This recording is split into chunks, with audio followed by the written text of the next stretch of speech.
So, bumili ka ng second-hand na sasakyan and you're probably thinking, tapos na yung process na bayaran ko na, pwede na akong pumunta anytime and anywhere I want. Well, hindi pa po. As a matter of fact, kailangan mo siyang i-transfer sa pangalan mo as soon as possible. Now, alam naman natin na si LTO is naghigpit na ngayon regarding sa transfer of ownership. May kaukulang parusa or penalties kapag matagal mong hindi na-transfer sa pangalan mo after mong mabili or ma-execute yung deed of sale. Ang tanong is, mahirap bang mag-transfer ng ownership sa pangalan mo? Well, it depends. Actually, meron tayong 4 major categories ng pagta-transfer of ownership. 4 na sitwasyon yan. Ang una at pinakamadali is kapag yung nabilhan mo sa kanya na nakapangalan yung sasakyan. Ibig sabihin, the ORCR is named doon sa nabilhan mo. Kapag ganun yung case mo, maswerte ka kasi ang kailangan mo lang i-prepare dyan is the deed of sale and the ORCR. Tingnan mo yung CR or the Certificate of Registration.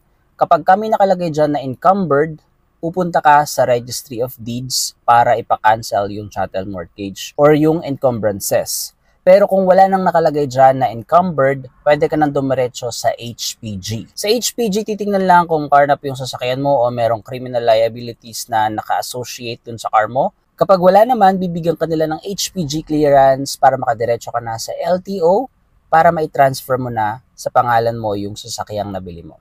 Take note, pwedeng yung mga yan ay one-day process lang kung mabilis yung mga offices na magre-release ng mga documents mo. Pangalawang category or situation is kapag yung nabilhan mo is hindi yung original owner or hindi nakapangalan sa kanya yung sasakyan. Kapag ganon, the legal process is, syempre sa notary public, kailangan present yung original owner or yung signatory at saka ikaw yung bumili. Pero may mga instance tayo naririnig na kung saan may mga notary public daw na hindi na nire-require si original seller na mag-appear before the notary public.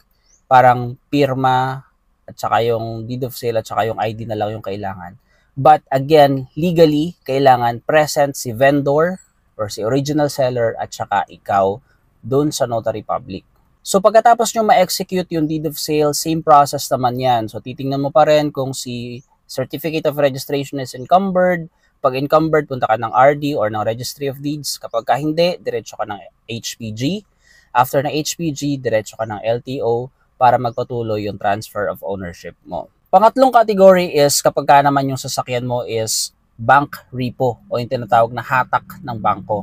So kapag ganyan yung situation, ang pagta-transfer dyan guys is kailangan lahat ng documents from the bank meron ka, including syempre the original ORCR and then yung release of chattel mortgage and then yung promissory note among other things. Lahat yon nakakompile yon.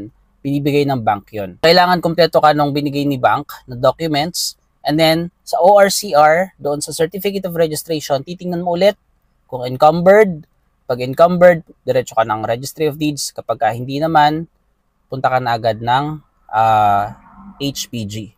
Pero usually kapag repossessed ng bank, naka-encumbered pa yan. So most probably, punta ka talaga ng RD and then ng HPG and then ng LTO.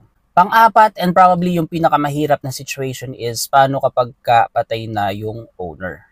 So kapag patay na yung original seller or owner ng sasakyan, ang kailangan mo guys is pumunta na kayo doon sa LTO. Bakit po? Kasi maraming technicalities yan, maraming mga legal processes na kailangan.